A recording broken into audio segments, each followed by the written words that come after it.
Before today's episode begins, let me ask everyone a question. How do you differentiate between a mentally ill person and a normal one? Or if you were placed in a psychiatric hospital, how would you prove that you are not mentally ill? Some might say, well, that's simple. I'll just tell the doctor I'm not ill. At this point, the doctor might respond by saying, everyone who gets admitted here says the same thing.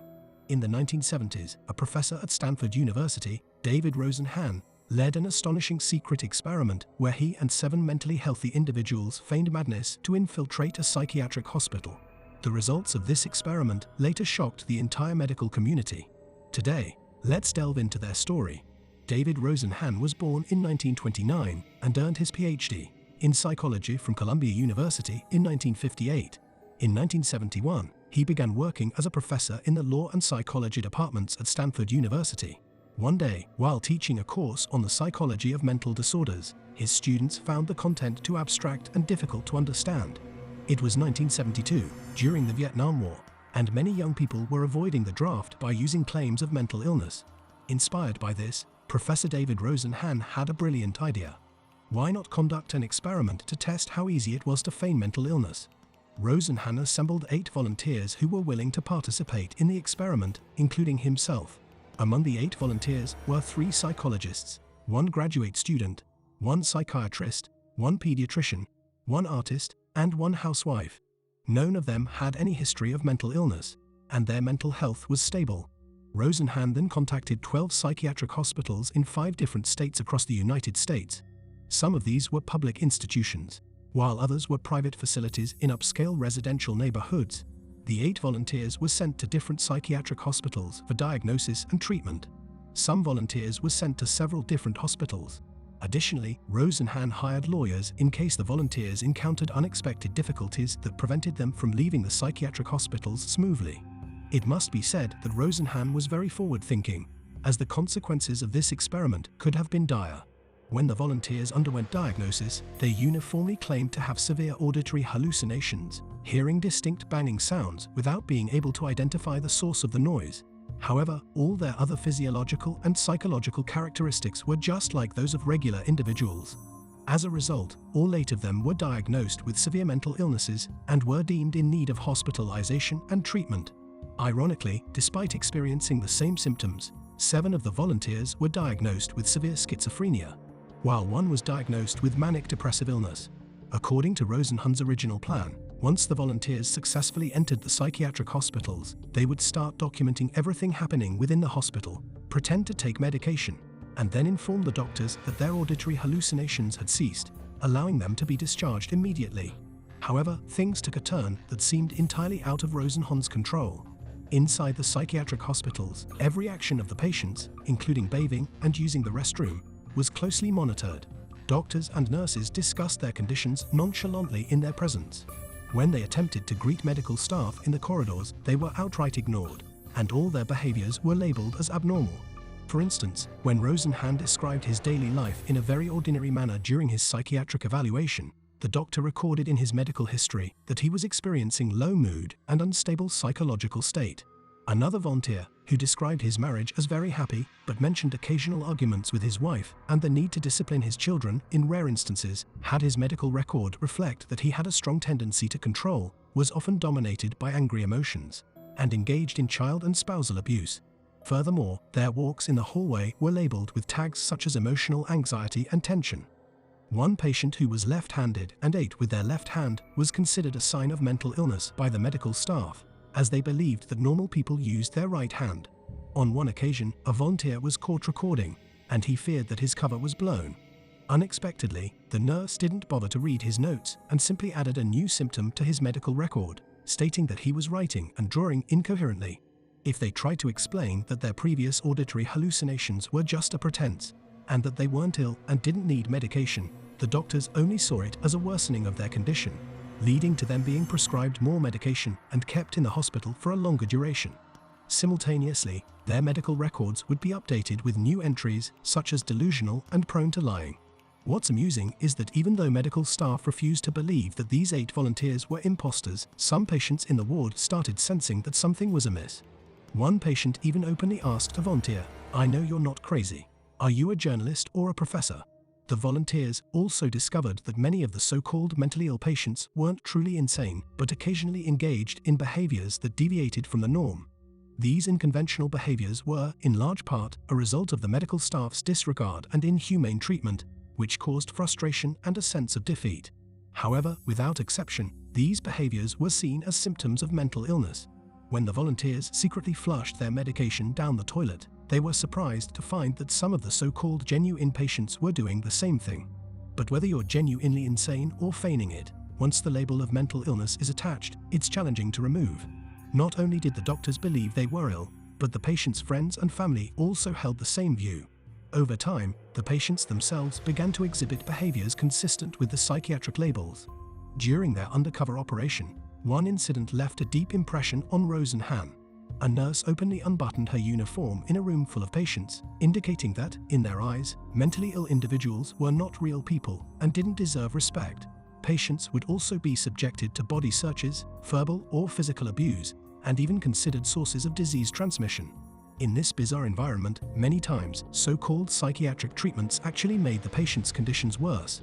Eventually, all 8 volunteers who participated in the experiment admitted to having an illness and, with the assistance of lawyers, were discharged from the hospitals. However, their discharge wasn't due to recovery, but rather some improvement in their condition. The duration of hospitalization for the 8 individuals ranged from 7 days to 52 days. Rosenhan spent nearly a year compiling the experiment data and published a research paper the following year in the academic journal Science, titled On Being Sane in Insane Places. The paper criticized the medical field's inability to distinguish between sane and insane individuals. It sent shockwaves throughout the psychiatric community, representing a powerful challenge to the diagnostic criteria for mental illness.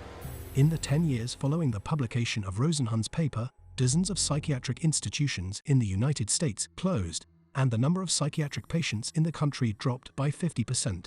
However, many hospitals remained skeptical of the experiment results, strongly demanding that Rosenhan repeat the experiment, asserting that this time, they would accurately differentiate between genuine patients and imposters.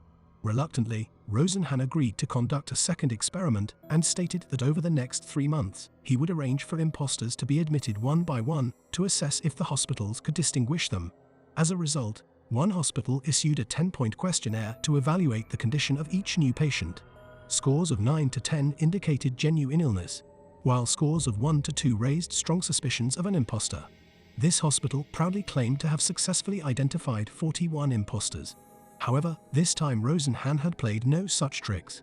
He mentioned that he hadn't arranged for any imposters, and yet the psychiatric community proudly declared that they had spotted the fakes. So how does the field of psychiatry actually determine whether someone is sane or insane? During the Middle Ages, a period heavily influenced by religion, the church had a profound impact on various aspects of people's lives, including healthcare. Monks and clergy often acted as physicians, and if you fell ill, they would pray to God with you, seeking forgiveness because they believed that illness was a punishment from God for wrongdoing. According to the moral values of the Catholic Church at the time, a troubled mind, excessive indulgence, greed for money, and other vices were considered signs of madness and the result of the soul being tempted by demons, straying from God. The famous witch hunts during the Middle Ages were essentially a campaign to eliminate the so-called mad. The church even believed that left-handedness was due to women consorting with demons. To determine if a witch could be saved, they would tie her up and throw her into the river. If she floated, it meant she was tempted by demons and had gone mad, leading to her execution by burning at the stake.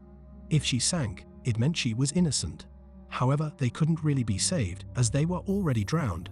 It can be said that, during the Middle Ages, spanning over 1,000 years from the 5th to the 15th century, religion dominated the definition of madness. From the 17th century, the development of science changed how people viewed madness. The prevalent perspective was that the body was like a machine, and deviations in thought, emotion, and behavior were issues resulting from abnormal functioning of sensory organs and neural networks. In the 18th century, the term nervous disorders emerged in the medical field, attributing mental illness to physical damage to sensory organs or abnormal conditions in the brain. At this point, the definition of madness was no longer solely in the hands of the church. Concurrently, in the 17th century, many institutions for confinement emerged. Those subjected to confinement included not only the mentally ill, but also beggars, vagrants, poor people, and some unemployed wanderers. One common trait among these individuals was their inability to work or contribute value to society. King Louis XIV of France even declared that those not working were a threat to social order.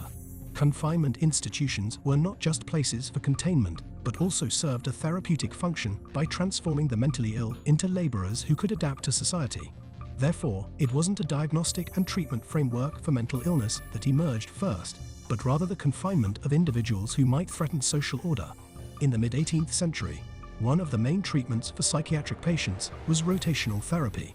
Patients were fixed to a bed or chair and rapidly spun, which would quickly alleviate their manic emotions. The reason was quite simple. The patients would become dizzy from the spinning. Surprisingly, the original inventor of this seemingly bizarre therapy was Erasmus Darwin, the grandfather of Charles Darwin. However, it was later discovered that rotational therapy could induce epilepsy, leading to its discontinuation around 1970. In the 19th century, a device known as the restraint chair emerged. In brief, it involved strapping a patient to a chair and delivering electrical shocks to stimulate cerebral blood flow, and also to act as a form of punishment. However, even more alarming than these methods was the famous frontal lobotomy surgery of the 20th century. In the movie One Flew Over the Cuckoo's Nest, the protagonist, feigning mental illness to escape prison labor, is sent to a mental hospital. He challenges the hospital's rules and conspires with other psychiatric patients to plan an escape from the facility. Ultimately, he is subjected to a procedure that transforms him into a complete imbecile, all under the guise of a therapeutic procedure.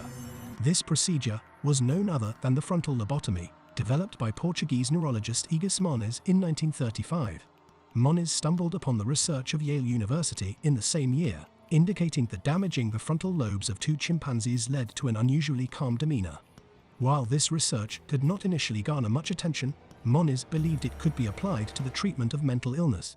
In the same year, Moniz made the first attempt at performing a procedure on a psychiatric patient, creating an opening in the patient's skull and injecting ethanol into the frontal lobes to destroy neural fibers. However, the procedure had adverse effects, damaging unrelated areas of the brain. Soon after, Moniz designed a surgical instrument he called the leucotome that simplified the process. This tool did not require open skull surgery, but involved inserting a thin steel needle approximately the width of a chopstick through the eye socket into the brain. By manually stirring the needle, it could destroy the frontal lobes. The procedure was relatively simple, fast, and didn't even require an operating room. Walter Jackson Freeman, too, a devoted fan of Moniz, made improvements to the procedure, and with only the needle, this became known as the icepick lobotomy. Freeman showcased this surgery to psychiatric hospitals nationwide. For just $25, they could perform a frontal lobotomy, making it a cure-all for various mental disorders, ranging from unruly children and anorexia to mania, and even intellectual disabilities. From the 1920s to the 1950s, around 40,000 to 50,000 lobotomies were performed in the United States.